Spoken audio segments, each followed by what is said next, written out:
What's up, everybody, and welcome to our final episode for season two at Our Small Majority. I'm your host, Christian Black, I'm your co-host Matthew Goryczkowski.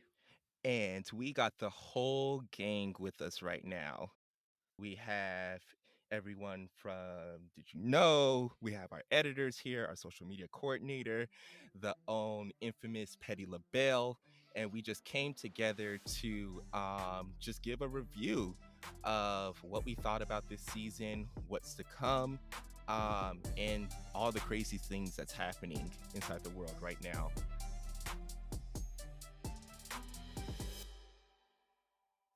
I wanted to just share my own experience during this whole season.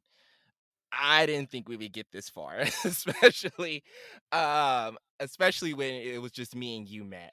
Uh, Starting for season one, and then the team just grew further and further and further, and I'm like, oh, okay, we have like a whole little army now.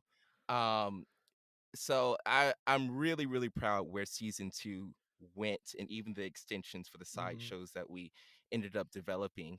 And then what's to come for season three that we might be transitioning over to films now, and actually showing some visuals, since this room mainly is composed of people that are filmmakers or have been on stage, mhm. and have vast experience when it comes to that.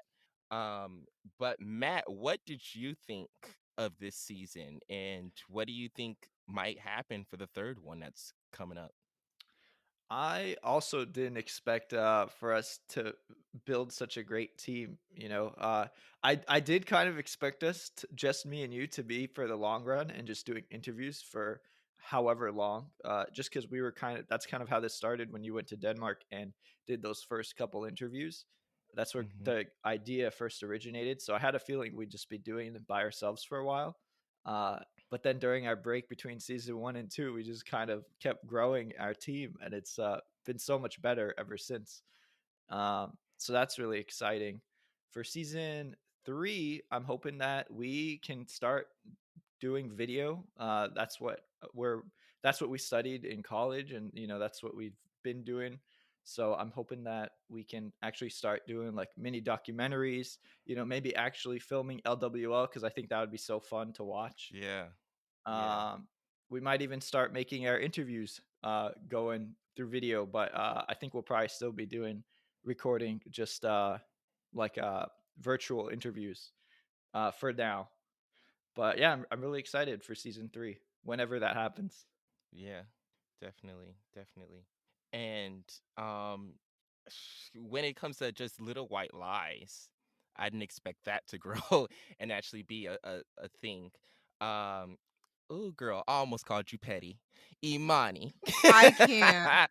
I'm in character right now. I'm about to Technically, say, that is Petty, what my you think? name. I mean, you're not wrong. Hello, Imani, everyone. Miss Petty LaBelle. Hello, everyone. I am How are Amani you Woodley. today? How did you like this season? I loved it. I thought it was a lot of fun. I learned a whole lot. Christian is like my own personal news outlet. I'm not down with the CNN or the anything else, whatever else y'all watch. But Christian Black is where I get all my information. It's been great learning things that I didn't learn in school or had no knowledge about, and just being able to give information to people in our age group and people outside of our age group, and teach people stuff every couple of weeks, and just giving them some insight into history in a way that's like relatable. So yeah, it was a lot of fun. I loved it. Can't wait for the next season. There will be a next season, right? We hope so. Right? It's just going by ear mostly, and then we're like, oh, it looks like we have grown some more. So yeah, we definitely hope so. And it would be nice now that Miss Rona is finally clocking out, or it looks like that she's packing up her purse. Mm. So it looks Mhm. like that she finna move, with vaccines rolling out and things of that nature. So hopefully we'll start doing films and actually put our faces on the screen, and we'll have a whole new level of pettiness. But that's what I'm really looking forward to. Um Now, I know that when it came to the various takes that we took for Little Right. White Lies, Imani, Mm. we couldn't have done it without Eliza, our Facts. editor, and how we came in last minute. Ooh, can we add this? You know, things like that. Eliza, I just want to personally thank you from the bottom of my heart from Me too. all, yeah, all the things that you did, all the foolery that you had to listen to, us laughing at our own jokes before it's even released. And I just wanted to get your perspective on what was it like being an editor for both Little White Lies and even other shows as well. Yeah, it was really fun editing these different episodes. But mostly because both of you are just so entertaining to listen to. Like I didn't even mind like all the different takes. They were very funny also.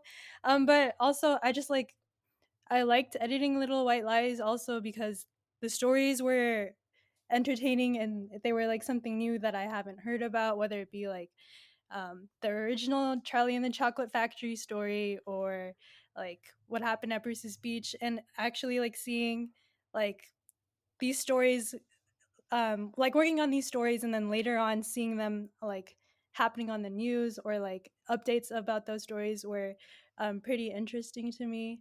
Yeah, and I really like just enjoyed editing Little White Lies as well as Do You Know, like that's a whole nother wavelength of audio storytelling that was so fun to get into.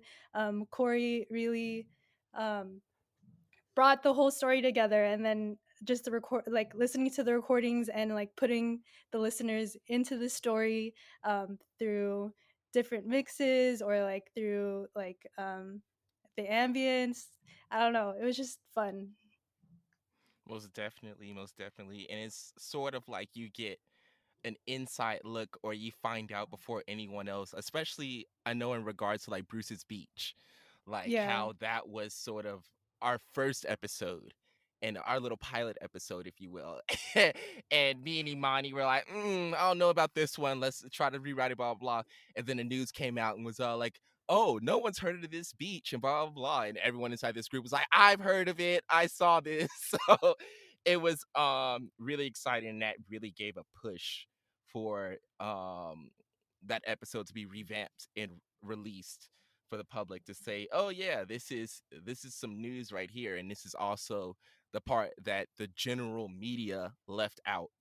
And I think that that's really the best part when it comes to Little White Mhm. Lies, and even the audio Also, storytelling too. But I know that no one would even know about these new segments or about our interviews without our social media coordinator, which is Megan. She goes above and beyond when it comes to making sure that you guys know what's up, what's good, what's about to be posted, and even clowning on people that are being racist or unfair around the world. Megan, I wanted to thank you as well just for being on top of it, girl, and always managing not only Instagram but Twitter and Facebook and doing whatever black magic, Disney magic stuff that you do in order to grow our audience and make sure that we're heard. But what was your perspective on being inside the social media realm? Yeah, well, first off, it was my pleasure. I had a great time doing it. Um, I think it was fun. I think we were able to bring a lot of attention to issues. If bring a lot of attention to the podcast itself, but also have kind of those spare moments of we're not going to talk about this. We don't have like there's so much to talk about. So like here's this side thing of information for you. So I think that was really rewarding of being able to share even more information, and then clowning on people is always fun. Like you can't go wrong with that. It's a good time. Yeah, most definitely. I would say that my favorite part of the social media was just us inside of our little group chat and saying, I found one, I found a clown, and just giving it to you for you to post during the week. And I can't wait to continue that because there's all sorts of clowns all over the world, and that's just my Oh, favorite thing definitely. to do. Is just be petty. But last but not least, we have Corey, and you came up with your own little shindig. Corey, what was your overall perspective coming inside this new season and doing audio storytelling since you're mostly a storyteller when it comes to film? Yeah, it was great because DYK actually started as a photo series, right? I think you and Matt saw the first iteration of DYK, which was Yeah. it was images with text and explaining things, and when I spoke to Matt about doing a podcast, I realized the reason I liked doing the photo series was because it took these events that sound so insane and they sound so unreal, right? And they give them context and they let people imagine it. And I was like, well, if that's my goal, then a podcast does that even more fold because, photos are static and still, whereas, an audio experience really immerses a listener into, the context of a situation and scene. And so that was always the goal with DYK, was to take these unreal events and make them feel tangible, in both their sort of tragedy, um, and also in their historical context. I think, history, when people think of, history, these things didn't happen really that long ago, Right, right?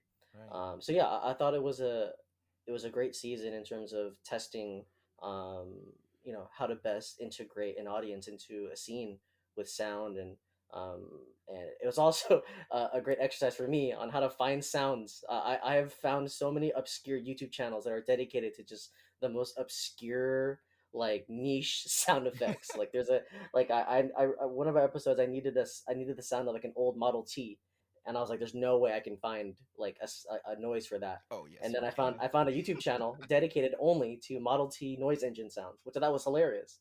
But Wow. also, again, a huge shout out to Eliza, who put out. I I handed her assets and she came out with beautiful work. Like I handed raw ingredients, and then I got handed back like a Mona Lisa. So, Eliza, thank you for like saving me.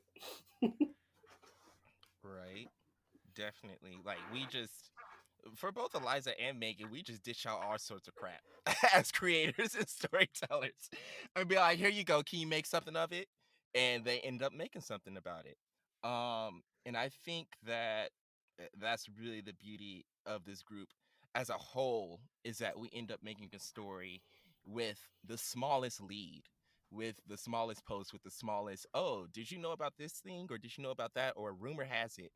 And we are dedicated and we actually drill into the nitty gritty of that event or that person or that ideology. And we try to provide a story for you guys to digest and actually understand while, the media is throwing things that are back and forth and usually has some sort of intention behind their storytelling or wants to sway you towards a certain side.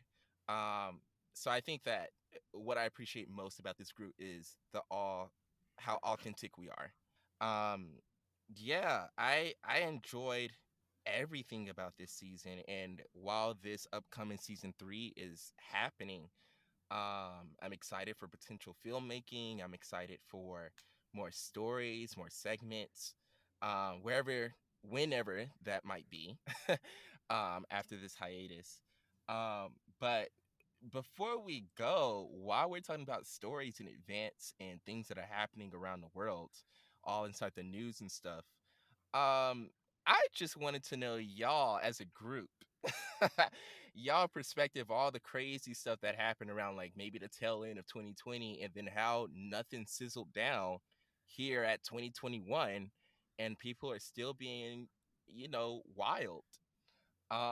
Like just today, I opened up my Instagram and I found out that a high school in Texas is auctioning off ninth grade black students, like a slave auction inside of a Huh? Snapchat. Yes, Auctioning? a Yeah, What? Snapchat No. group yeah, message they from were a like What? dollar LARP. to $100. Tell it like it is, Corey. Yeah, they were doing like What? a Yeah, no, they were doing like I don't know how to describe it. It was like a LARP, like a fucking like Oh God. pretend slave auction with their black classmates, like they That on sounds fun Snapchat, though. which is the most like wildest thing ever. And yeah, I mean, okay, the craziest part was I talked to Eliza about this. In fact, like Eliza read the script for our first episode, like way back in the day, which was about the Wilmington coup, right? Mhm, mhm, And when she read this, she messaged me back and she was like, holy shit, like this is crazy. And I was like, yeah, it's crazy, right? And so it was funny because when we did this first episode, in my head, I actually was struggling to be like, are people really going to believe this happened? mhm. Because this And is not, then this isn't covered by like, standard, media or not told in stories. And then literally like the same week that we were going to release, January 6th happens. yeah. And crazy racist white people storm the Capitol, which is exactly what happened in Wilmington. And and I was like, wow, like, like not only like, and we didn't time that at all. Like just to be clear, like we did not wait for the insurrection to happen for us to post that. We were always going to post it on that week, Mhm. and it just so happened that it lined up, which was crazy to me. That like literally like 90 years later, no, literally 100 years later, it's still happening, right? That was yeah. So that was really striking to me that I started off the show worrying that people weren't going to believe, they were going to say I was exaggerating or that oh, it didn't happen like this, and then it happened again. Yeah. So that was really wild to me. Wow. Man, and just all Matt, did you have anything to comment about that? I mean, I just think it's wild. Like doing the show and like like as like exactly what Corey said as we're doing the show, uh, all these things are happening again in Mhm. time with when we upload episodes. Like how you're the first episode of LWO that you waited on, right? That happened within the second season, and then you're like, okay, now we have to post it because Right. and we didn't know that there's no way of for us to predict it happening. It just kind of coincides in that way, um, and it's pretty wild and also frustrating uh, to see history Right. repeating itself in that way. Yeah, because I think something you said earlier about like us like getting a tidbit of a story and then going all in. I think we have to when it comes to Mhm. people of color. Like they weren't teaching Wilmington in my history class. They weren't teaching Mm-mm. Okoe. They didn't teach about the destruction of Black Wall Street. They weren't teaching any of this, Right. right? So it's almost like necessary for us to hunt down these stories and tell them, because if not, then they just keep going ignored, Right. because the people in power don't want to address that. They don't want to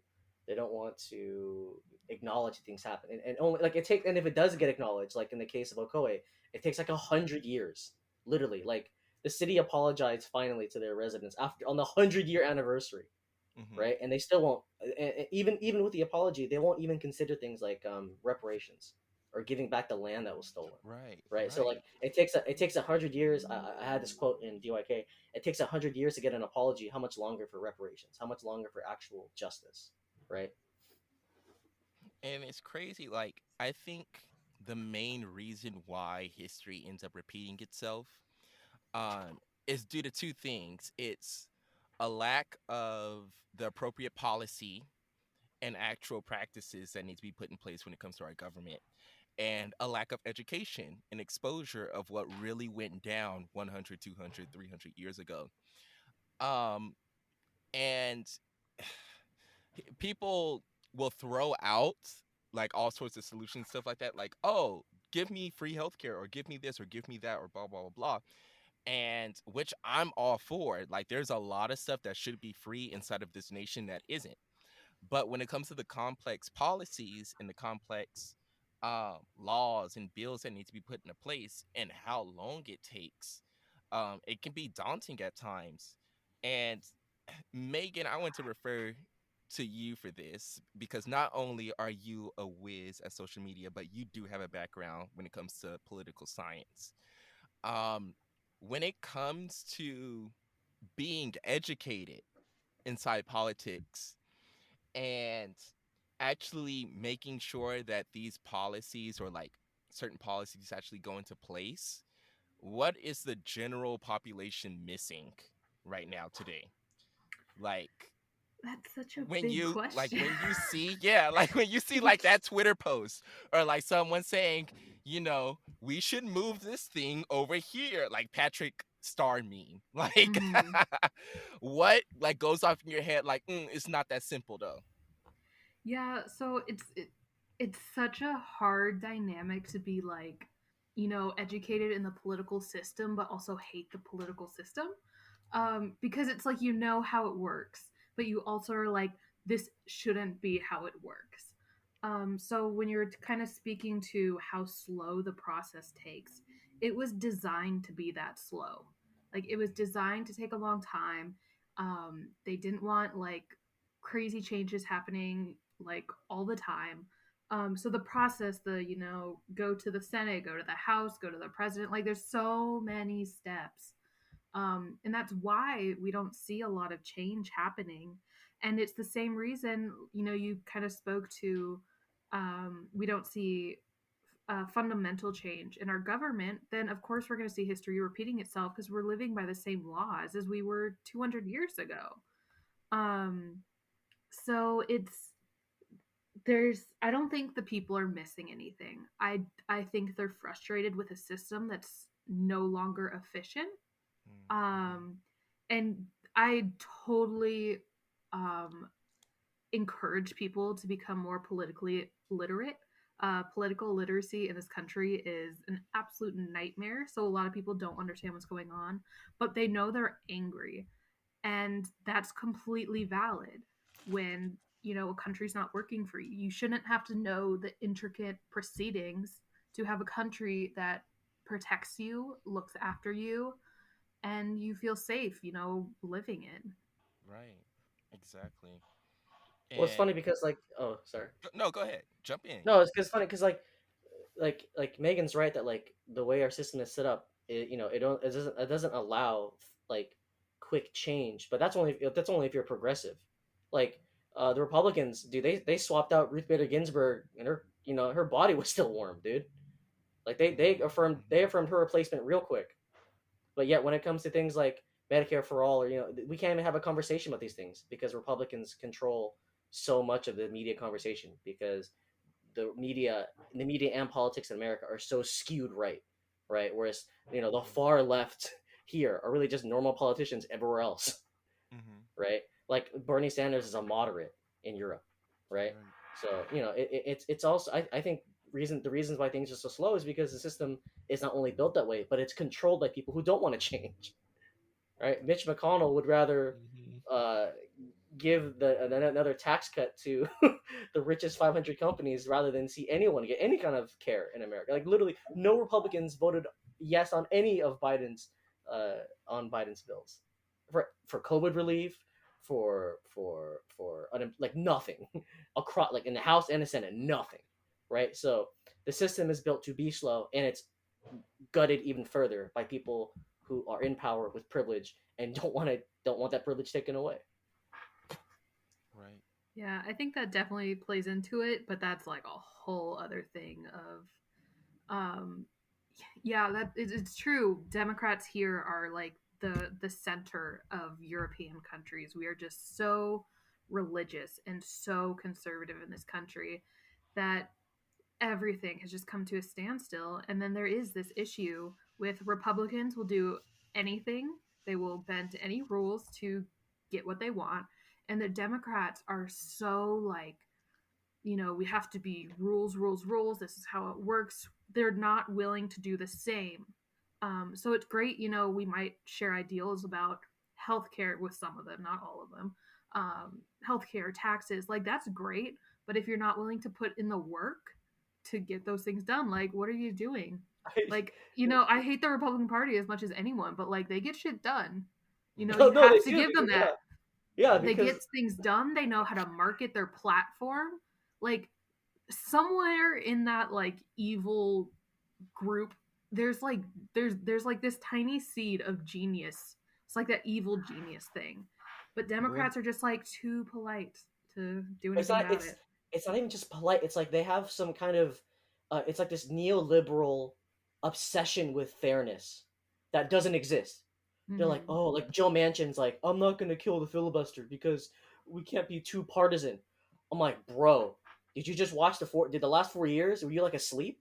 Or like opposing Joe Biden, one of Joe Biden's cabinet positions, because he said that her tweets are too partisan. I'm like, did you were you not here for 4 years of Trump, where he like basically took a shit with his Twitter like every day, and like was racist and like sexist on Twitter, right? Like there's this, I don't understand. There's this Democrat, like moderate Democrats have this obsession with like, oh, like we, like yeah, you're right. It's like this obsession with being fair when the other It's side also has moral already, superiority. right, exactly. When like that just makes you lose. You're not Mhm. superior. You just lose. It's Yeah. insane. And with him too specifically, like yes, he's a Democrat, but he's a moderate Democrat who's in a very Republican area, so he has to like, if he wants to get reelected, he has to play to that demographic and can't be, I'm Democrat on everything. And that's not something Republicans do. Like Republicans don't give a shit what their base says. They just kind of do what the party says to do, No, they go to and Cancun. or that. They just go to they just go to Cancun. No, but it's really messed up because I think we've seen over 200 voter suppression laws throughout the country, right? And Mhm. so we desperately need to pass HR 1, the voting rights bill, so we can stop the Republicans from gerrymandering, because the census came out. So this year we're redistricting, and if they get to gerrymander like they did back in the last census, we're totally screwed. We will not win another election anywhere in the Midwest ever again, right? So HR 1, which would require destroying the filibuster, and Joe Manchin like doesn't understand that like if he wants to win again ever, he has to pass HR 1, or else all these voter suppression laws go into effect, and it basically allows like Republican leaders to send their own electors, even if their constituents vote Democrat. Because you're right, Republicans don't give a shit about their constituents. They don't. That's why they voted no on every single COVID relief bill that Joe Biden has passed. They just they just want to hamper up, and create culture wars because they can't. Republicans have exposed themselves to the fact that they are no longer with the party of fiscal responsibility because of the 2017 tax cut, and they are no longer the party of family values because of the fact that half of them are accused of being pedophiles and sleeping with young girls like like Gates. Um, and so now they have to stir up culture wars. That's the only way they can drum up their base. Oh, Mr. Potato Head got canceled. Oh, Dr. Seuss got canceled. Like that's the only way they can drum up their base is starting culture wars. You haven't heard a Republican talk about policy in like 5 years because they know they can't win. The American Rescue Plan was supported by 70% of the country. That's more than the recovery plan by Obama in 2009. So you're absolutely right that they don't give a shit about their constituents. They just want power. They just want money. They don't actually care about like trans rights or trans people.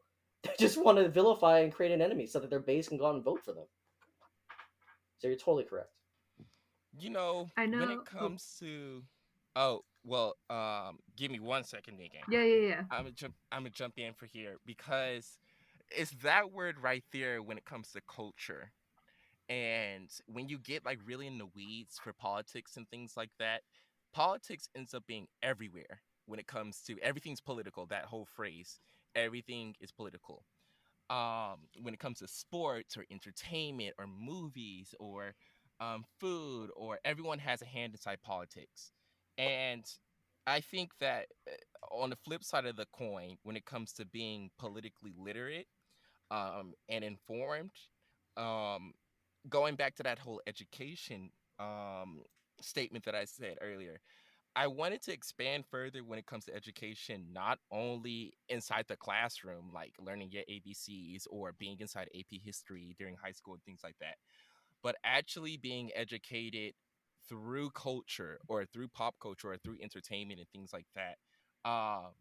There's various devices and tools that we can use in order to educate ourselves. Like, okay, has anybody seen Judas and the Black Messiah yet? Yeah, I have. You saw it? Okay. Yep. Imani, did you see that yet? Yeah, I saw it. Okay. So, doing that in general and making films like that are beyond black suffering, don't even get me started on that one.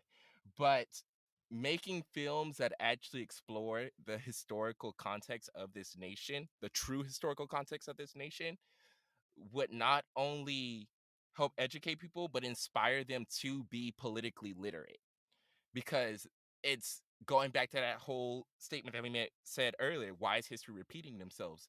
Because people aren't educating themselves on what happens, but also at the same time, they're not inspired to learn what happened because we have a fixed notion or a false notion, I should say, of what history is.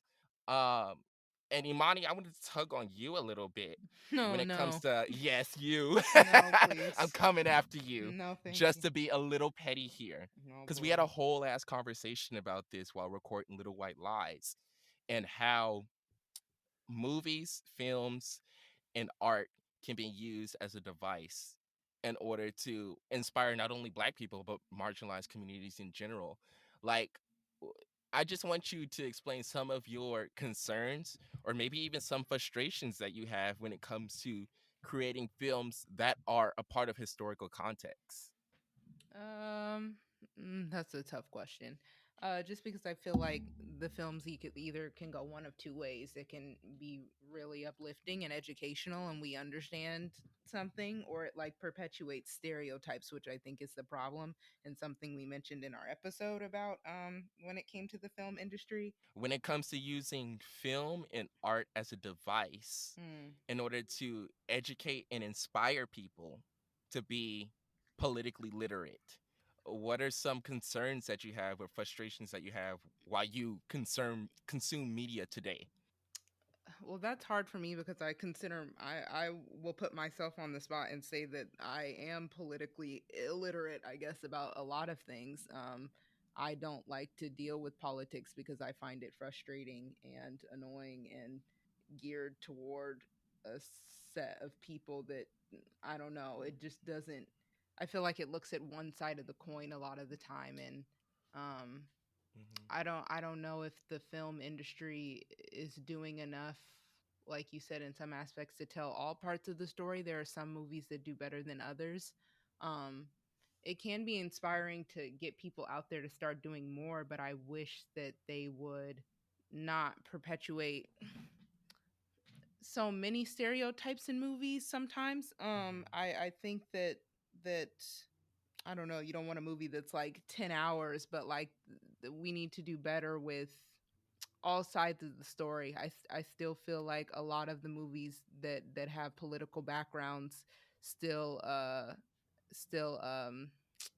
glorify the white side of the story, or Yeah, what's like an example of you can if you can think of one of like a of that kind of preference, that kind of white preference. now I gotta go down the list. I got a That's a PDF good right here question. to email Yeah, you. fine, pull them up. No, I'll find something wrong with it. Like the white savior type of movies. Yeah, or just that that they I feel like we don't get the full background of anything. The thing something that's sticking out in my mind right now, and not that I didn't like that movie, I actually did like it, but there was the movie that Taraji and I can't think of the other guy's name did about now I got to Google it. Hold on. About Hidden Figures? no, not Hidden Figures. That was actually a good one. I appreciated that one. That was one that I felt like they didn't Yeah, whitewash that much. Um, but that's a good example. that's a good example. I have to watch it again. I probably would still find some things in there, but that was a good one. The Best of Enemies. Civil The rights best of activist and enemies. Water. Yeah, the civil rights activist and Water faces off against C.P. Ellis.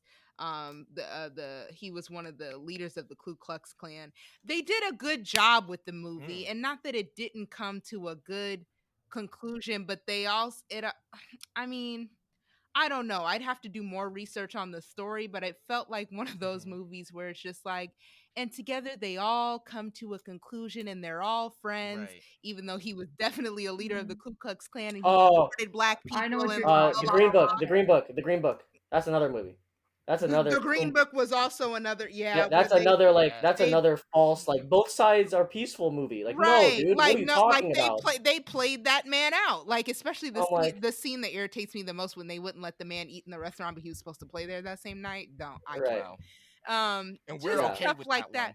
one. Right, right. And again, not that these weren't good films and they weren't like directed well and written well and stuff, but I'm curious about more of the historical aspect of it, and like did they really come to they said that Ann Water and the CPLS guy really did end up being friends and whatever, and not that people can't turn around and can't change and can't decide to be better, but like also what year was this? Like if you're one of the leaders of the Ku Right. Klux Klan, like I'm sure that didn't just go over well just off top, you know what I'm saying? Like Right. I don't know.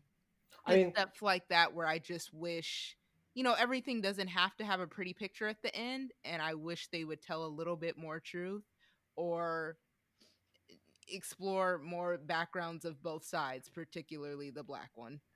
oh no, I mean like these films like the Green Book and what you're describing, they want us to believe that like they're part of this whole like racism is over, Right. neoliberal, Exactly. color blindness, Yes. right? They're part of this whole what is called like they're trying to create what's called a post-racial movement Yeah. where they pretend that racism That died. was then, this is now, and it's like, Yeah, no, exactly. just kidding. This is No, a joke, like and all of no, this is still happening just with right. new media. Like Right. it's It's the yeah. same. Right. It's the same stuff for recycling. And so, and also, I mean, this is one of my personal theories is that I think that I personally think these films are really popular because it lets white people feel good about themselves. Yeah, exact. That was Yep. another Like, point that I Well, was it gonna just, get you know what I mean? well, They don't like watching Black Klansman because it forced them to sit there and be like, oh wow, Well, I that's feel like fucked. a lot of white people don't like movies. Well, what we were talking about in our episode, Christian, when it came to black mhm, films, mhm. especially, is that I think, you know, how certain movies where black people don't suffer make Right, people right. uncomfortable. They're like, that won't appeal to an audience. That's not Mm, exciting. And it's like, mm, well, why? Why can't we have regular ass lives like exactly. everyone else? Like no one has to die. We don't have to do another 50,000 movies about slavery. Like we get it. It happened. Like, and it's just interesting that quote unquote regular black life is not Mhm. deemed like appropriate or It like marketable, and it's it's Right. like Yeah, it's because white people see that there's actually a lot of like film research done into this by mhm. a man named Richard Dyer. So white people see themselves as the norm Right, because they're so universal, like everywhere, like yeah, they're just we're homogenic in our media. universal. Right, Mhm. right. So, but that universality also makes them invisible Facts. unless it's pointed out to them and they get used to it. They Right, don't. They're not used to seeing their whiteness as anything, right. right? So then when a person of color wants to just be a regular person in a film, white people like neoliberals will jump to like, oh, why do they have to be Asian? Mm, Is there a reason I got? Is yeah, there a reason I'm Asian right now? Do right. I do I require justification for being Asian?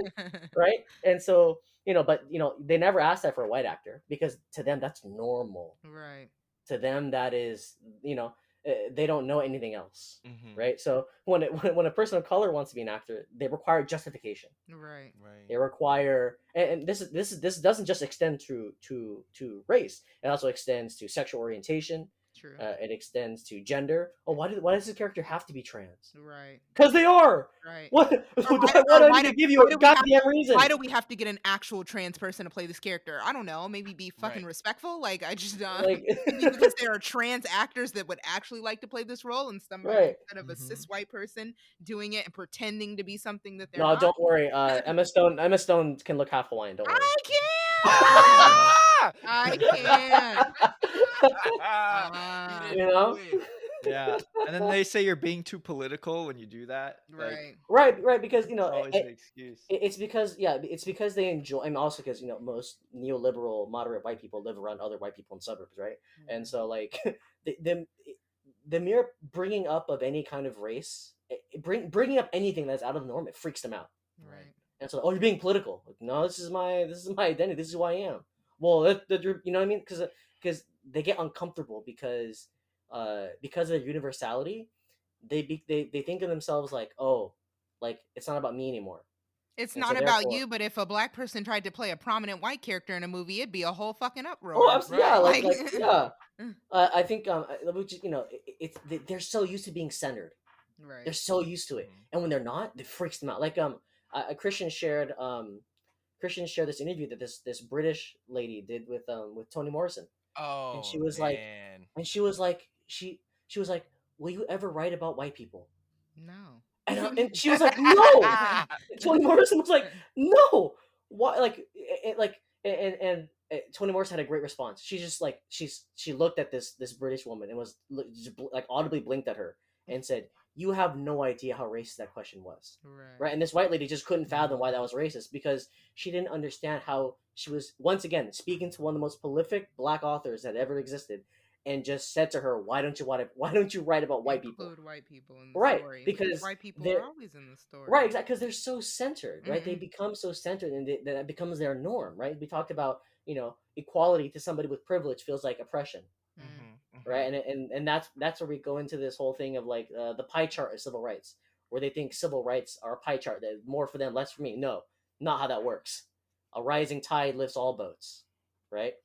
Come So on, yeah. facts and quotes and metaphors. Amen. See, I get all my information from y'all. I love it. OSM News. We'll be the Just go rival. around and throw it at somebody. We'll be we will be I'd the actually watch the news then if y'all did it. we're the alternative to OAN. Oh God, that's all. Don't even say that. Don't even mention their name. Oh my God! I saw a commercial for Newsmax once, and it was just like, every shot was an American flag. There was an American flag in every shot. And their commercials are crazy too. Random thing while we were on the topic of movies, Christian, did you ever hear about that rumor? I don't know how true it was, but that there was a rumor that before they chose Cynthia Erivo to play Harriet Tubman, they asked like Sandra Bullock or somebody white to play Harriet Tubman. Wait, I heard that. I heard about that. Megan, did you hear that?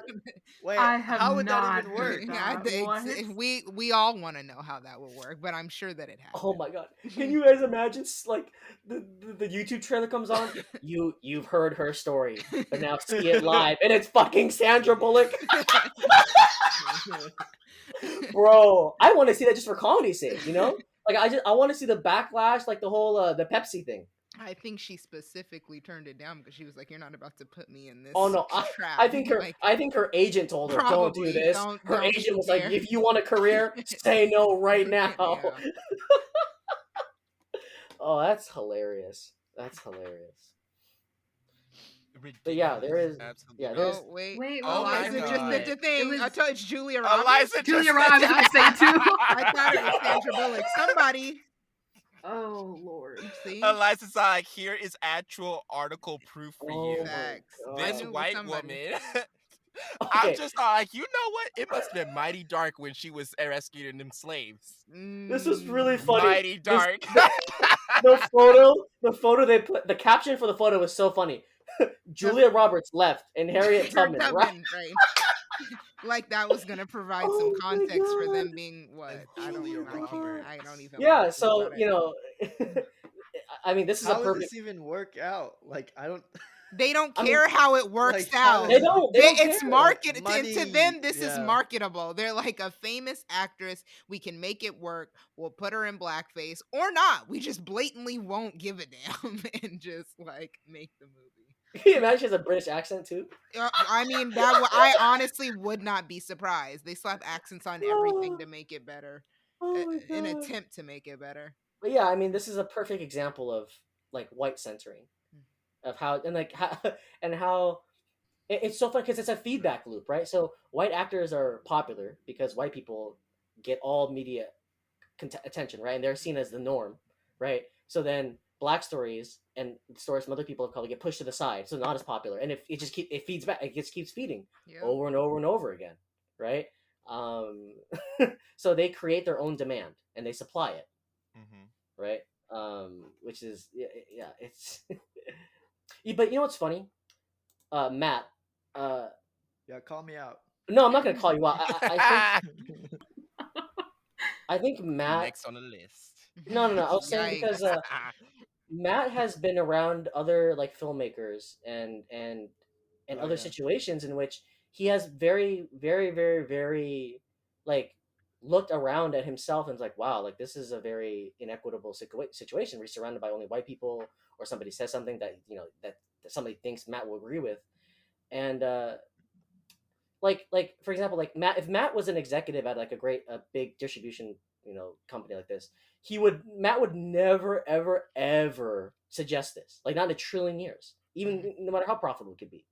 And I think the reason for that is, Megan, if you want to speak up as well, like the film program that we all came up in was so diverse, and it offered so many Lucky, voices. lucky Mhm, y'all.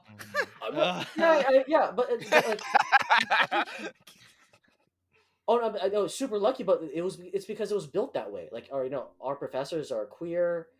We have a great African American documentary professor, right? But these executives and these people who control the strings of Hollywood, they went to USC, they went to Chapman. Like, we're talking like, I don't want to say percentage because I don't want to tell a lie, but like we're talking the majority, like all white people, like all like massive amounts of Yeah. people from USC and Chapman are white, right? And Rich so it white. creates right, and rich and white, right? Because obviously no one can afford to mhm, go to mhm. fucking Rich and USC, white. right? Make that clear. Right. So then right, and it creates like this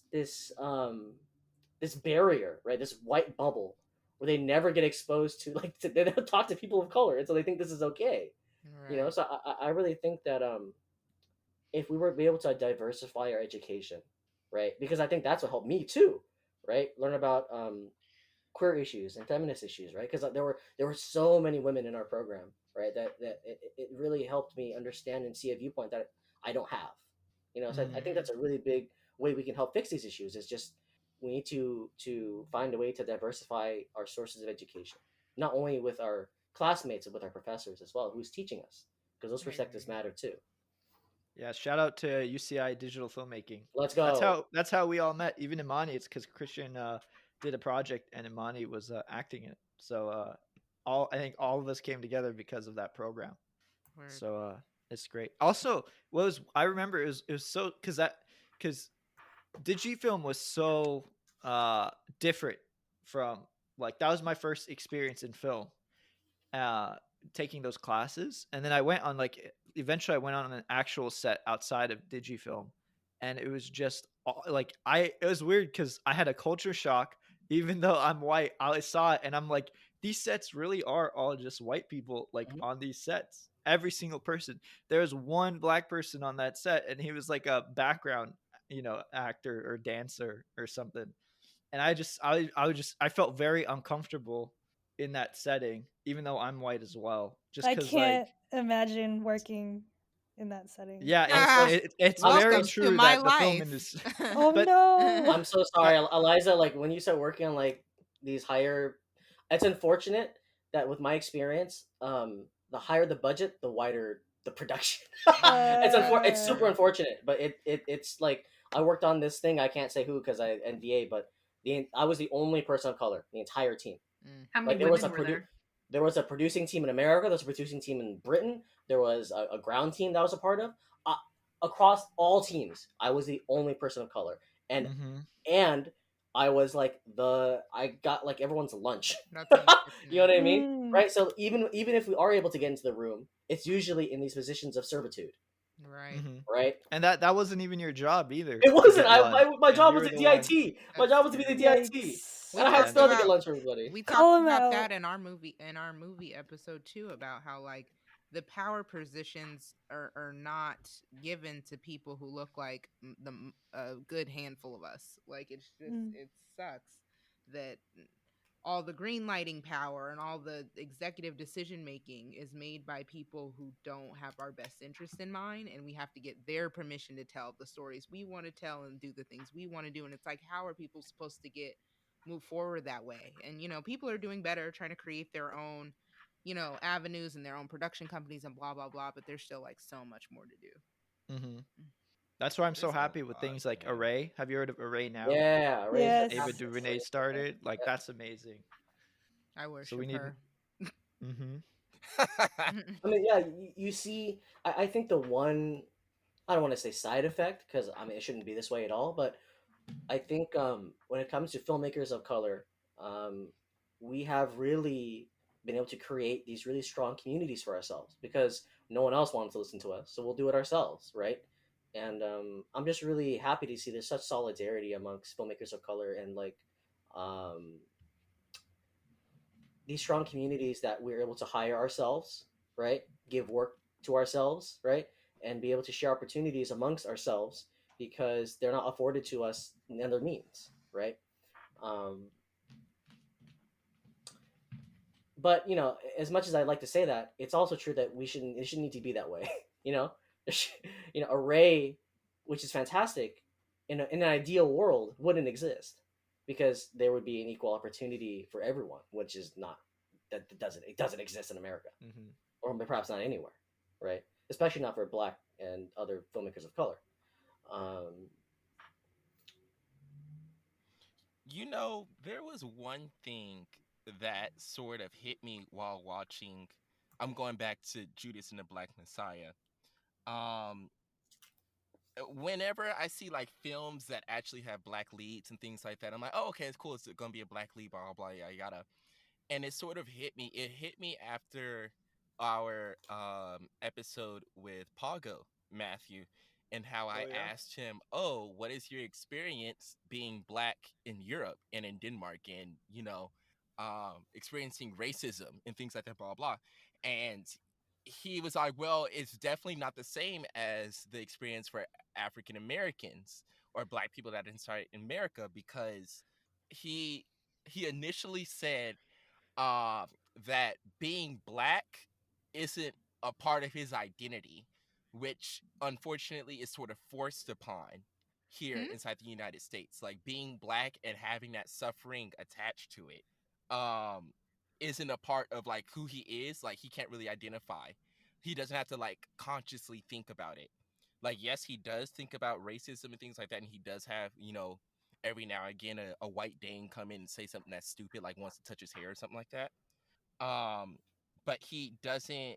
It's not as prevalent, and that really stuck with me while I was watching this movie. While you'll have people that are black cast inside lead roles, but they're from overseas Hmm. or they're from a different Mm. country or they're from this or that. And I'm just like, you couldn't find a talented African Don't get American me started on or that one. something like British and people it are was taking I'm all of our trying not to roles. be petty, but Mm. No, be like petty. things Be like petty. that, I don't know why. Be petty. And I was just like, you know what? And like there's amazing actors out there. Like he did a phenomenal job doing that role inside Judas and the Black Messiah. I'm not gonna spoil it or anything, but in the back of my head, I was all like, how important is this to you since you're from overseas? Or like how Mm. invested were you for this? And that doesn't mean that African Americans are automatically invested inside of a role just because it's directly related to them and their suffering. But it always makes me question it when, first off, why did you decide to grab that person rather than, pick from an actual person that might be able to relate more to this experience? Um, and then also their investment inside the film itself. Did you do it just for the money, or was it actually important to you, and did this transform you as a person and as an artist or a storyteller? Mm. I don't know. What's y'all take on that? yeah. Okay. So when I chose the first stories for DYK, I chose them because they made me really upset, and it made me upset for two reasons. They were like upset because like they were huge injustices, but also upset because they were both or sorry, all of them were not stories that were being taught or told, right? And however, like when I got to the end of the season, I sort of looked back and I was like, wow, I told three stories, and all like really centered on black pain, and I had to like sort of adjust. I don't know. I thought about it to myself. I was like, I didn't do this for commercial reasons. I'm not getting none of this. I'm not getting paid. But it was sort of like I don't know. I had to sit there and think about like my relationship to the story and how I was you know doing something right because I don't know. It really made me sort of look at like it was a debate in my head. I was like, these are stories about black pain. They are all over the place, and black people deserve stories that that celebrate them. They're about happiness and joy. And on my other end, it was like um, these are stories that are not being told and not being shared like deliberately because they are examples of white power. And so I guess that was a question that I'm still thinking about in my head about like what is a good ratio of trying to expose this white supremacist system of history while also not trying to valorize or commercialize black pain. you know? Definitely, definitely. Like anybody else, because I know this is kind of like an uncomfortable topic for a lot of people, especially when I ask people who aren't black, like, "Oh, what do you think about this, about black suffering?" And they're like, "Ooh, I don't know, blah blah blah blah." And I'm like, "I already know you're cool. Like, you were marching with me 10 days ago, so Mm. like, Matt, what?" That Come on, Matt. Like White Matt, people, stand up. what Mm. did you think? well, I'm standing. What do I you always think stand about for that? these interviews. So, Come on, Matt, come in. uh, uh, You in it to win it ask the now. question. Wait, wait, ask the question. Like, could you re-ask me the question Are you so bracing I'm not yourself just for it? rambling? I just want, yeah. Okay. So Matt, when it comes to finding that perfect ratio, like what Corey mentioned, uh, not profiting off of black suffering and making it commercial, but at the same time exposing white supremacy, and white superiority. Um, what is your experience in that as a storyteller, or even your time here? well, it's a hard thing to balance, you know, especially if you're like a white person like me trying to write a story about a black person, right? And there's, you know, and like now and let's say you're writing a script, because I'm actually writing a screenplay, and I had to like my first one, so I don't know if anyone's actually ever gonna see it, but it's more so for practice. But my character is a black woman, right? And so I had to consider like what that means. Originally, it wasn't originally the character. I usually just think about the character as myself first, and then as I start fleshing out the story, I start thinking more about like who the character should be. And my decision there was like, well, why does it have to be a white person? You know, why does it have to be a white guy? So the premise was due to like historical aspects. I knew that the main character would be a woman, and then after that, I said, well, why does she have to be a white woman? You know, so I said, well, let's what how would this story be if she was a black woman living in America? Uh, uh, it's about running a marathon. So, you know, when women weren't allowed to run marathons, and I was just thinking like, how would that be? You know, what would happen and stuff like that. And I had to think about that because um, a lot of there's a lot of conflict. Like story is conflict, right? Drama is conflict. So you have to really consider how you portray that conflict. And like Imani was talking about, not, you know, I not follow. encourage all white people who choose to include black people in their stories or tell stories of black life to enlist black people to help with that, because there's no way for you to Absolutely. do it on your own. Not you specifically, Matt, but like also you. That's just my Yeah, of course. PSA in general. I I'll think be you have quiet to. now. Yeah, no, there's no way you shouldn't, you know, like But a lot of if you people have. do. A lot of people Yeah, do. that is true. Mm. That's where you fall into those traps of falling into those like really bad stereotypes in these stories, because it's just white people Thinking they writing a know. story. Yeah, exactly.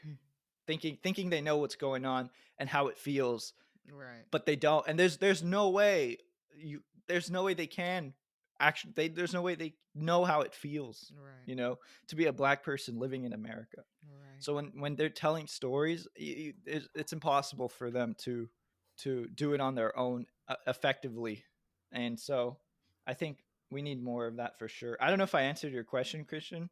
I was just kind of rambling there. Well, So Imani had the answer. The answer is that stop. is, The yeah, answer is stop pondering it, and go find a black filmmaker to help you. That's the answer. and, and it's not just bringing in like the relevant community to the writing room. You also need to bring them to set. I worked on a film a long time ago. Where the story was about a Native American reservation. It was about a Native American runner. It was actually very similar to what you're doing.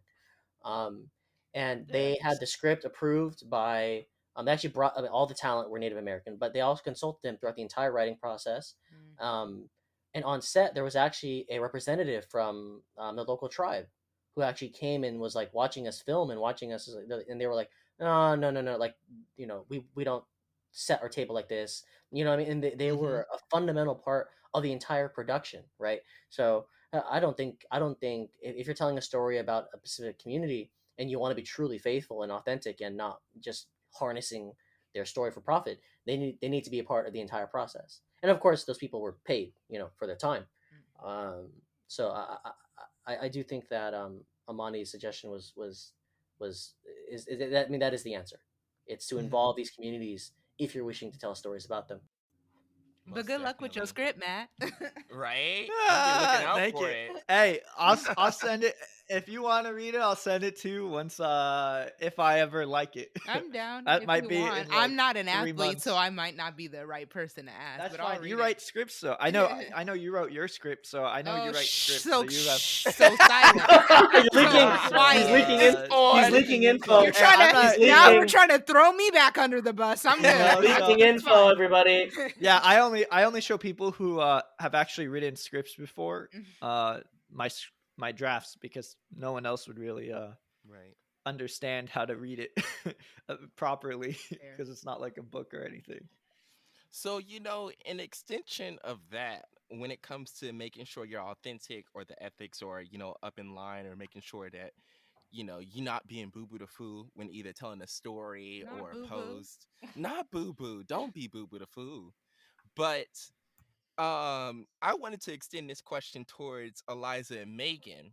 So, in the world of toxic social media, say I'm gonna be a little theoretical right now. So Eliza and Megan, like Eliza, say that you're editing a film or a story or a YouTube video, whatever, and right at the tail end, you get to a scene that is hella racist, or like, ooh, you thought this was a good idea, like being an advocate outside of the spotlight and being and saying something and speaking up while no one's looking. How do you think that you would handle that? Or have you handled that before? Have you been like, no, I'm out when it comes to this film, or no, I'm out when it comes to this poster, anything like that? And even towards you, Megan, because I know that you have experience when it comes to growing social media pages. Like, has there ever been a time, like, what is your line of saying, like, no, I'm going to stick to my values? And Um, yeah. I think it was last year, but a friend who I will not name gave me they gave me a contact of this person because You know, Oh no! Uh-oh. Oh they my gave it God, to Uh-oh. me no! too. Oh my God! Tell the story, Eliza. Tell it. they were Oh no! they were like looking for a video editor, and I'm like, oh, like I don't have a job, like I'm definitely gonna take it. I think it pays well enough. And then I look at I research the employers, right? Mm-hmm. Mm-hmm. And I think they run like a right wing news. Yeah, right wing newspaper, right wing online newspaper. Like And then extreme right wing. yeah. Oh my God! Make it so I don't leave any details out. Oh yeah. Yikes. And then I was like, okay, no, is this like, and then like I trust my friend's judgment, so I thought like, oh, is this like Oh some my God! Okay, this friend is me, but yes, You need to continue. stop trusting me. This friend is me, but Exposed. We do pretty, not petty. Oh. like, do I trust this? Like, is this a test of my character? See, Corey texted me the same link, Corey's and I got a oh my Sometimes it God! I is. got a text from Sometimes I Eliza. completely deserve this. I just want to say I completely deserve this entire section. Please go ahead, Megan. No, like Eliza texted me this. She's like, "Hey, did Corey talk about this with you?" And she's like, "I feel like this is a test of my character. Like, what was this?" Yeah, we had a good laugh over that one. Yeah, And it's not the so- first time Corey's done this. I think he's done this to all of us at this point. No, okay. First, no, I do not send right wing jobs to everybody. So Just us. I met this guy. I forgot his name. So I was at a film festival because my film was playing, and so I met this guy. He said he was like a producer. We shook hands. He was like he looked like a normal Asian dude, right? And so I follow him. We follow each other on Instagram, right? And he posts like a lot of like food videos. Like, oh, he does like food content for a newspaper. I didn't check. I checking the newspaper, I would have realized it was a crazy right wing psychopath site. And so he was like, one day on Instagram, he was like, oh, he said food. He said food, digital network looking for editors. And I was like, oh shit, that's perfect. I sent it to Megan and Eliza, and without knowing that he like worked for like this crazy right wing newspaper, and they got back to me like, Corey, are you testing us? I was like, wait, what? Huh? And she was like, oh, he works for like a right wing newspaper, and I was like, holy shit! I checked. I was like, oh my god! I was like, no, this is not a test. Please don't work for him. Oh my god! But yeah, that was really funny when that happened. I mean, I think also like I've seen ads for like cinematographer looking for a cinematographer to shoot a commercial for a local California Republican. I just like swipe left, Mm. like bye bye. Like I don't even consider it. I don't, because I can't live with myself knowing that I'm part of a system of white supremacy, right? Or like And your or name would be on that like forever. Right, exactly. Um, However, Megan is correct. I sometimes do send things like grants or applications or like things that I don't read all the way. I just like read a little bit, like I read the headline and I just send it. I've done this to Matt too, where I'll send in like Yeah. a writing workshop and it's like BIPOC only, and I'm like, oh shit, my bad. And I fell into working with some Scientologists for Oh a bit shit, without knowing it. that's right. I remember this. I didn't know for a long time until I knew, and then I was like, shit. Well, all Yeah. right. Hey, they're super nice, but also allegedly, so we don't get sued by them, allegedly, they're also super crazy. So From our I best don't think sources. saying allegedly takes away anything you just said. hey, no. Let's pretend it does. The views expressed are personal opinions that do not represent OSM. Honestly. No matter how accurate or how jarring they may be. No No. need for that. Oh, okay, that's funny, Christian. So, I was listening to the Daily from the New York Times, which is Mhm. basically a right wing website. They just call themselves Left. balanced, but they were talking about the when you talk about fair and balanced, like they're talking about the jury selection for the Mhm. Derek Chauvin case, and there Oh. was a black man that the defense like dismissed, because he said that he believed that the police were systemically racist, Mhm. and obviously the defense cited that as bias and Mhm. removed him. But that's true, Mhm. right? And there was actually another person who wrote anonymously into New York Times, and they were like, I believe that the police are biased, Mhm. but if I say that, I'll get removed from this jury. Mm. So should I lie and say I don't, or should I say so out loud, Mhm. right? And I was like, what a fundamental failure of our system that you can get removed from a jury for believing the truth. Right. You know what I mean? Right. Like that was really crazy to me that you have to choose, like, because if you're someone who believes that the police systemically mistreat and abuse black people, which is at this point objectively like true now, right, for everybody to see, Mhm. um and if you express that truth out loud, that somehow you are perceived as being biased when you don't that's just a fact, right? You can literally pull up the statistics and be like, it's not I just mean, my opinion. just It's like it's right just here. look at Minnesota, man. My god, Yeah. they really be out here just like killing people for no reason. For no reason. Absolutely none. No reason. When you mention that, Ugh. that reminds me of how Florida, Megan, maybe you heard about this, what Florida is doing right now. They're trying to work on police officers. They're trying to work on police officers having the right to remain anonymous when they murder someone. Oh my god. What? So it just falls on the police department rather than the officer's name. So when that's released in the public, it's just, oh, the police department killed, you know, Like um, that's any better, honestly. I'm exactly. like, And okay. to They like me, to defend the police. They'll make up laws to defend the police, but not. exactly. I'm like, you making laws as you go, huh? Didn't And they? I Wait, was no, like, no, no. well, first of all, Florida, of course, you would offer this. And then True. I was all like, and second of all, that really concerns me when it comes to in a court of law and who's going to get sued. That's Or who's gonna taxpayer get the blame? Because the whole money. department not going to prison, if at all. Right. So like, who? What? Okay. No, Dumb. no, Megan, we can should you no, no, shed no, we some should light on that? Hmm. we should follow. Okay, yeah, go ahead, Megan. I haven't heard about that, but my guess is that it remains anonymous to the public to keep a fair jury selection. That's Because I know probably. that's an issue that's been happening is when these cases get so publicized, it's very hard to find an impartial jury. And I'm not saying that's right. That's just like how the system works. Like even with the Boston bomber, like way back, they had to petition to move the case out of Boston because everyone was so like angry and pissed off about it. They couldn't find an impartial jury. So my guess is that it's for jury selection, but there's going to be some sort of record of like this is the officer who did it, and they will be. I don't want to say held responsible because who knows about that, but like there is, I assume, a record of who did it. It's just like not going to be public information. Well, until they're charged. Yeah, Until until they're they're charged. charged. I don't know If if they're which charged. which Until is it's too which late. is a huge if. Yeah, Right, so- but it's the fact that we get these officers in the act. That is that's been. Well, there's no real difference because they still get away free. But that's what made the murder of George Floyd such a global event. It was the fact that we can actually name and shame these people, and also because Derek Chauvin had like 17 other abuses of force violations, right?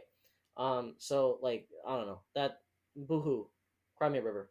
I think another law I think I saw within Florida was like they were trying to make it so that they were trying to say if you insulted a police officer, like they were allowed to retaliate. What? Did you guys Hurt see their that one? feelings. This needs Yeah, to be for like food workers. That Hey, should be a law give me a for second. food workers, Police not police officers. Officer insult law. If your customer offends you, you gotta jump them. I would love food that. workers. Yeah. So Throwing the, hands at a, Mickey a, D's. yeah. So a Kentucky bill would make it a crime to insult or taunt police officers. That's so dumb. But okay. I'm not gonna go into that. They're children, like they're actual children. They I need mean, they a are. law saying you can't tease me or else I'll shoot you. Like what?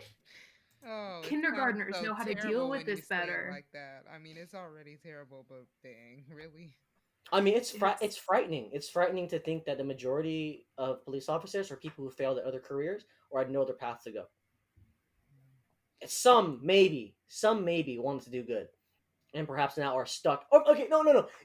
Even ones who do, even ones who try and stick up for people. Like there was that one black female officer who stopped her Oh, white yeah. colleague from a choke. Thank God she won her court case today after 15 years because she got fired for that, and he got promoted for choking out a suspect, and she stopped him, and she's like, "Dude, he's already like halfway unconscious. Handcuffed. Like, stop. Yeah, he was already handcuffed. Like, stop choking him." And she got fired for that. So even though good cops, real bad cops, no, good cops get fired and bad cops get promoted. That's how the system works. And thankfully, she won her court case, so she's gonna get like 15 years of back pay, which is great for her. But it took 15 years for her to. It took 15 years for her fighting her own police union and her own officers. Like, so yeah, this whole system is just completely broken. And so like these bills and these laws are just they are just ways for them to maintain their supremacy because these officers know that they don't have a high school diploma. They can't do anything else. Not a high school diploma. I said what I said. I mean, you're not wrong. The benefits that officers get are like Insane. crazy. I want to know what the Insane. testing procedure is like because we're obviously not testing these people. And Guess what, Imani? Guess what? The precinct decides. Decides who get like passes. Yep. Precinct decides. Precinct is like they have a determination for what they decide what conduct is. I mean, yes, they have to go to the police academy, but what the like obviously like- the police academy isn't working if a 29-year veteran can't distinguish between their The fucking gun and the taser taser, and a right. fuck. Okay, I've been to a gun range. I've held firearms and I fired firearms. That thing is so heavy. Right. It's a heavy gun. It's not like video games. And a taser is not that. It's been I've been on the police force for 29 years. Yeah, you can't distinguish between a fucking taser and a gun. And like it's crazy. It's wild. Yeah. The only thing that shocks me I just think more than what the police gets away with is what all these neo-Nazis got away with in Huntington Beach. Bro, I'm not sure if y'all yeah. saw that in the video footage that happened over there. But I saw still some in photos. awe. I saw some video, and they started calling Man. out some names. What happened? Like, oh, this person has already had has a warrant out or some shit like that, and is under a different name and stuff like that. And out in broad daylight, no arrests. Nobody's hunting him down. Yeah, well, the police came for the anti-protesters I was against gonna the say there people that was an were arrest. against. Mm. Who'd they arrest? It was a counter protester. Let's go. Of course. Right. Right. I think Rage Against the Machine said it perfectly. Same ones who work forces, same ones who burn crosses, same people. Yeah, the they're uh-huh. the Venn diagram between the KKK and police officers is one circle. No, it's true. Like that's why the insurrectionists got so far on January 6th. It was designed. It was cleared for them, right? I think they So just released a report today that was like they found evidence that they told the Capitol Police ahead of time to like take it easy and back off. I'm pretty sure that's something that came out today. right, but this isn't unique to January 6th. Like when they stormed Michigan, when they stormed the Michigan Capitol, dude, they got let right in. They were allowed in and just allowed to yell at police officers and allowed to threaten the governor's life. And we're gonna kidnap her, and we're gonna, yeah, it's white power defending white power. The, these systems of white supremacy cannot be trusted to police themselves. They need to be dismantled and destroyed. I think the only like ray of hope that I see is just the collectiveness of people now who aren't tolerating this anymore. Like for example, that white sergeant that was harassing that black guy in I can't remember if it's North or South Carolina. He Just got for fired, walking on the right? street. Yeah, he got fired. And oh, there's protesters outside his door right now. Let's go. Yeah, there are protesters knocking on his door and saying, "Come outside!" Like, like we won't. People aren't tolerating this shit anymore, and it's no longer a political stance or an opinion or a well, because of this, like when they mentioned the rap sheet of somebody who got murdered, well, they weren't a good person, but he didn't even make it to the police department. Like mass murderers, make it at least to the Yo, police, to the mass jail cell. murderers make it to trial. They get a whole Exactly. process. Mass white mass shooters, they get to have Burger King Ex- on the way to Yup. the. They get to Oh eat a Whopper on God, the way back. that's so real. It. You know what I mean? They're like, oh, he had like he had 0.002% fentanyl in him. Okay, he had a knee on his neck for like 9 minutes. Like, tell me who wouldn't die with a knee on their neck for 9 minutes? You're telling me if he was like Michael Phelps, you're telling me Michael Phelps wouldn't die if you put a knee on his neck for 9 minutes? No, it doesn't matter how strong you are or how like how physically. No, he died because he had a foot on his neck for 9 minutes. It's I think that's something I saw with DIYK is that the white system of power is so insidious in that they will cause violence, trauma, and theft. But then not only are they allowed to get away with that, but the white system of power will even work to suggest that never even happened. Or blame Therefore it on other delaying. people. They'll be like, "This Right, wasn't our fault." right, and therefore delay justice. Right? Like Wilmington, a big justification for why the white people robbed and killed people in Wilmington and basically took over the city was that they were arguing that the black politicians were not doing their job, that they were being threatened, right? Which is ludicrous because Wilmington actually saw one of its highest like economic periods under the fusionists. This combination of black and white politicians, right? So it, especially as time goes on, they don't want to talk about these things. They don't want to acknowledge it. Like in Ocoee, if you brought up the Ocoee massacre to residents, in the early '90s and '80s, they were like, "Oh, you're trying to be divisive. Just let sleeping dogs lie." Like, bro, those people stole hundreds of acres of land from black farmers, and they never got restitution or reparations for that ever. So of course the white people want to just let that go, right? And but the white families they move on like nothing happened, right? So this white supremacy system is so well guarded because not only is it allowed to commit violence, it's allowed to write off that violence. It's allowed to justify that violence or even deny that violence ever happened. We're seeing that with January 6th. Donald Trump being like, "Oh, those insurrectionists, they kissed and hugged, hugged the police." No, they didn't. They killed 6 people, right? So the white system of power is so difficult to remove because it's allowed to justify its violence, and it's allowed to deny its violence ever happened, and therefore deny even the beginning of justice. 100 years. It took 100 years to get an apology for Okoye. Oh, he just got arrested, y'all. Who? Who? Wait, who? Who? That Sergeant sergeant guy? just Yeah, he got got arrested. arrested. The Yeah, he sergeant. got arrested. He got Uh-huh. arrested. He The got arrested and which charged one? for assault. The Dante The guy? guy that was, did they Sergeant? ever mention the guy who was no. The guy that was assaulted? Did they ever mention his name? I'm not sure. Wait, See, I don't even know who who you're are we talking about. There's talking so about? There's many, so like, many. I'm like, who are I'm you t- even referring? What story Right? are we referring Okay, to right so now? the story over there in, I think it's North or South Carolina, that sergeant who was assaulting a black man just walking around on a street that lived there. Oh, I And he's don't like, know "What are that. you doing here? You better get out of here before I carry you out of here." What? Hmm. Yeah, he I'm about pushed to put it in him. the group He chat. was like, yeah. He's like, this is my neighborhood. I live in this neighborhood. I know every single person in this neighborhood. I think Right. that guy only moved there into that neighborhood in like 2020 too. Right. I think I saw somewhere. So like, that's sergeant. Republicanism, conservatism is about having an in group that the military and police protect, and an out group that the military and police do not. That's what conservatism is about. Conservatism is about. I was trying to Google who the sergeant, and I found an entirely different sergeant who did an entirely different brutality case. That's how endemic this is. See, I was looking for it too, and I just found out the Navy quietly discharged this other guy for being a white supremacist, but they offered him administrative discharge and that leave no public record. This is Like, weird. I can't even find the story I'm looking for because there's so many other stories of just white supremacy and. And you see, this is a problem that I have right there when it comes to like white supremacy and addressing hate crimes. Like the whole statement that the news did when it came to stop Asian hate.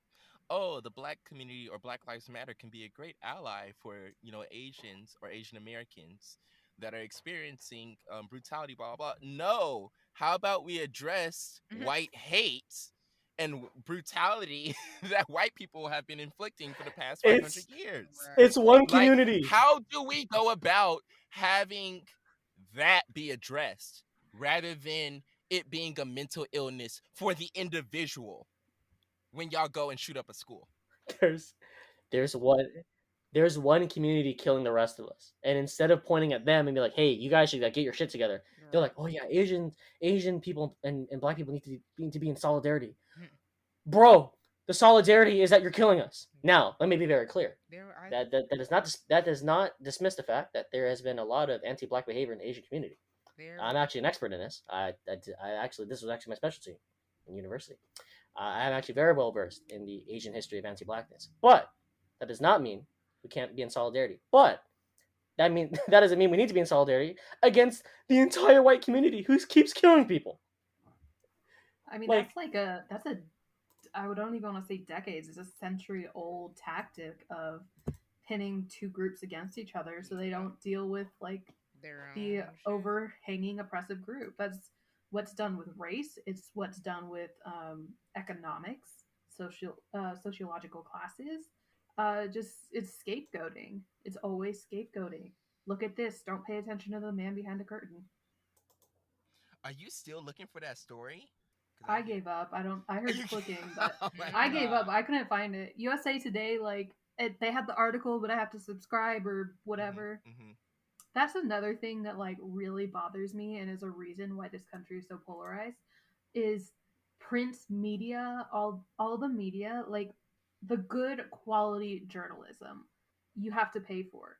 But all the free stuff is like the crap like Fox News, MSNBC that's super polarizing, but it's the only accessible thing for people. People are denied the access to accurate, good journalism when it does exist in some form. I think a part of it. I think a part of it is there is also some people who don't care. I know a few people that watch Fox News and OAN religiously. Pretty much that's all they watch every day, and half the time I don't even think they know what like understand what they're watching. It's like just like their brain, it just seems like their brain is melting away.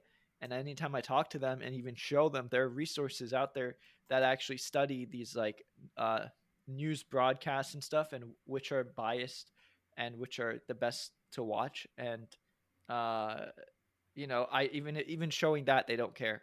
Mm. They just gonna watch their news. Even when you show that, Fox News was sued because Tucker Carlson crap keeps lying.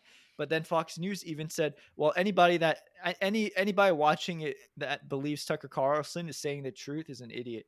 He's just entertainment. That's their legal So argument. Their legal that's it. argument. Yeah. Mm-hmm. Uh, That is. And then when I bring that up, they're like the people I talk to that watch it, they're like, oh, they just did that, so they're not going to be sued. It's like, yeah, but they literally just called you an idiot for watching them, and you watch them every single day, and they're like, oh well, and then they have a reply, and then they just keep watching. I mean, like, I get it. I get why people fall trapped to these things. Like, I mean, when I was in fifth grade, I also only listened to like what my parents said and regurgitated that on the playground. Like, those were my political beliefs. But like, at some point, you have to grow up. You have to start using that fun thing called brain functions to like. I don't understand how someone can take things at face value from one station when there's so many counter things out there. But it's also this is gonna sound conspiracy, but it's not. It's like how it works is they get in this system of saying like everybody else is a liar. You can't trust anyone. You can't trust anyone, and you like you cement that in people's heads, so it doesn't matter how much people are saying to the contrary, because it's cemented in their head that no matter what anyone else says, it's a lie. So I can only listen to this thing. And I mean, you're totally right, and I think Facebook has a huge part to do with that. Like, it's Mark Zuckerberg's algorithm that puts people in echo chambers so that their only news sources are OAN, Newsmax, and Fox News. I mean, let's be clear. If I only watched Fox News, OAN, and Newsmax my whole life, I'm pretty sure I would be a QAnon freak, right? Because they're like, oh, the immigrants are coming to replace you, because Tucker Carlson's doing his racist dog whistle, right? Because his whole replacement theory. You're totally right. I mean, it's just a travesty of preying on white people's fears, right? And just fear mongering. Mm-hmm. White people would have nothing to fear if they left everybody alone. Period. You're absolutely goddamn right. But Republicans don't get votes that way. Ooh. Facts. They don't. I mean, do they actually? I mean, on a service level, do they actually think like gay people are icky? Like, probably. But do they care enough to do anything about it? No. Unless it got them votes, then they care a lot. Mm-hmm. Like, that's why you've seen them shift their focus from gay marriage to trans rights. Right. Because let's be very clear. They lost. I mean, okay, let's be clear. Republicans are doomed to lose everything. Because they can't keep winning the culture war, because their generation dies off. Because it's always older white people who hold these really darker views on humanity, right? Bye-bye. Right. So that they lost the war on gay marriage, because you notice that no Republican brings it up anymore, right? Like, they lost that's that not game. true. They It moved came on. up this year. It did come up this year. Right, but their Yeah. flashpoint right now is trans rights. And they're arguing like, oh, we're trying to protect girls' sports. Like, bro, what the fuck are you talking about? You make fun of WNBA all the time. What do you mean you make fun of the the women's national team for soccer, and despite the fact that they're triple as successful as the men. So, Republicans have no policy, have no base. It's just what out group can they vilify and stir up for their base to get votes for. In 2004, it was gay marriage. Now it's trans rights. During 2016 to 2020, it was immigration, right? It's all it's all they have. So, that is how Republicans stick to power. It's just by vilifying an outgroup. They just choose one. I'm pretty sure it's by dartboard. They're like, all right, who's this week? Yeah, y'all, like, even with all the craziness that's happening inside the news and the media and, Democrats versus the Republicans and things like that, the only thing that keeps me going, because whenever I open up Twitter or Instagram or something like that, I just close it back down again because it's always something negative, is the DMs that we usually get for our small majority, or even my own personal ones, and how people are Mhm. like, oh, I'm listening to you, I didn't know about this, or yeah, you're right about that, or if you ever need anything, do this. And like those little nuggets of encouragement is the thing that says, oh, we're getting somewhere with this. We're not just a part of the mass sort of blob of people saying this is wrong, this is wrong, this is wrong, and actually trying to come up with solutions, or better yet, making discussions around these topics, um is really eye-opening, and it's really inspiring. And I'm not sure if you guys have ever had like anyone like come in, like maybe like someone that's a part of the college that that we most of us graduated from. Well, 10% petty. You from Washington. So, but the 90% that graduated from UCI are like maybe even like family members or things like that that are saying, yeah, like OSM, I'm tuning in. But I know that that's what's keeping me going. What about you guys? Well, for me, it's all of you. Keep it. I think it's inspiring to be working with everybody together on this, because this is something we care about, and I feel like it's so much better to have the group we have, and we all work so well together that that makes me want to keep doing it. If I could make this my full time job, I would absolutely love to do this the rest of my Same. life. Anyone else? I mean, going off that, I think we have a lot of fun together. I think we all kind of make each other think. Because we definitely did not intend for this episode to go 2 hours long, but here we are. No. Like, we have a good time discussing things. I think we learn from each other. And sometimes we're just like talking about BS, and it's fun. Like, it's fun to engage with people that are like minded, and you guys want to move something in the same direction. Right. Yeah, we should do these more often. This was Amani's idea, by the way. Ah, It So a really long was. time ago, but it's hard to schedule all of us at once. But I would love to do these, because we do this every meeting anyways. We should just start recording our meetings and then putting snippets together of these conversations or something. I just want to say thank you to Matt and Christian for encouraging me to make DYK an actual podcast and tell the story, through audio. I also want to thank the true backbone of OSM, who is Eliza, our editor. Oh Without her, yeah. nothing same. happens. Ah. Without her, this whole thing falls apart. Hmm. Exactly. Otherwise, you would get all the raw audio, which is a Oh nightmare. my Yikes. god. I Ah. can't imagine. I can't imagine editing my own voice, dude. I don't want to do that. I just give it to Eliza. Ah! But this has been season 2, everyone. Our season 2 conclusion. We hope to see you Ooh. again in season 3 with new material, new ideas, new pettiness, new clowns of the week, what have you. And in the meantime, make sure that you follow us on all social media platforms.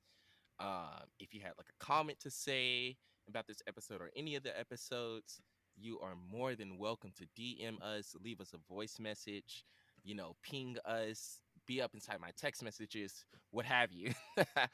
And we can't wait to start off season 3 with a new beginning. And we have no idea what it's going to be like, just like season 1, but I know that it's going to be amazing. So thank you, and as always, We'll see you next time.